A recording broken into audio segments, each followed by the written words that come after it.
ജോലി ചെയ്യുന്ന ആളുകൾക്ക് അവരുടെ സേവിങ്സ് ഉണ്ടാക്കുന്ന ഒരു പദ്ധതിയായിട്ടാണ് UAE മുന്നോട്ട് വന്നിരിക്കുന്നത്. സ്വകാര്യ മേഖലയിൽ ജോലി ചെയ്യുന്നവർക്ക് സർവീസ് പൂർത്തിയാക്കുമ്പോൾ ലഭിക്കുന്ന തുക, അതായത് എൻഡ് ഓഫ് സർവീസ് ചെയ്യുന്ന സമയത്ത് തന്നെ സുരക്ഷിത ഫണ്ടുകളിലേക്ക് നിക്ഷേപിക്കാം. ജീവനക്കാർക്കും തൊഴിലുടമയ്ക്കും ഒരുപോലെ ഗുണമുള്ള നിക്ഷേപ പദ്ധതികളാണ് രാജ്യം അവതരിപ്പിച്ചത്. എന്നാൽ ഇതിന് ഒരുപാട് വ്യവസ്ഥകളും നിബന്ധനകളുമുണ്ട്. സർക്കാർ അംഗീകൃത ഫണ്ടുകളിലാണ് പണം നിക്ഷേപിക്കേണ്ടത്. അവിദഗ്ധ തൊഴിലാളികളുടെ തുക ക്യാപിറ്റൽ ഇൻവെസ്റ്റ്മെന്റ് പദ്ധതിയിൽ നിക്ഷേപിക്കാം.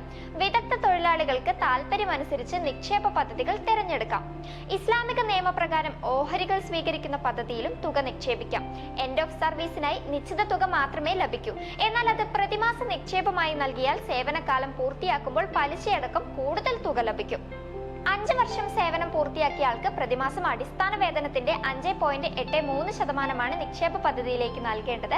5 വർഷത്തിന് മുകളിൽ സർവീസ് ഉള്ളവർക്ക് 8.33% നിക്ഷേപത്തിലേക്ക് നൽകാം. ഓരോ മാസവും ആദ്യ 15 ദിവസത്തിനുള്ളിൽ നിശ്ചിത തുക നിക്ഷേപ ഫണ്ടുകളിൽ ലഭിച്ചിരിക്കണം. മൊത്തം വേതനത്തിന്റെ 25%-ൽ കൂടുതൽ നിക്ഷേപ ഫണ്ടുകളിലേക്ക് നൽകാനാകില്ല. മറ്റൊരു കാര്യം, തൊഴിലുടമ വഴിയുള്ള നിക്ഷേപമായതിനാൽ ജീവനക്കാരൻ തൊഴിൽ ബന്ധം അവസാനിപ്പിച്ചു പോകുമ്പോൾ 14 ദിവസത്തിനകം നിക്ഷേപ തുകയും അതിൽ നിന്നുണ്ടായ വരുമാനവും തിരിച്ചു നൽകണമെന്നാണ് നിയമം. ആവശ്യമെങ്കിൽ നിക്ഷേപം തുടരാനും പിൻവലിക്കാനും തൊഴിലാളിക്ക് അവസരമുണ്ട്. ഇതൊക്കെയാണ് ഈ പദ്ധതിയുമായി ബന്ധപ്പെട്ട ചില വ്യവസ്ഥകൾ. ഇതുപോലുള്ള ഇൻഫോർമേറ്റീവ് വീഡിയോസിനായി പേജ് ഫോളോ ചെയ്യുക.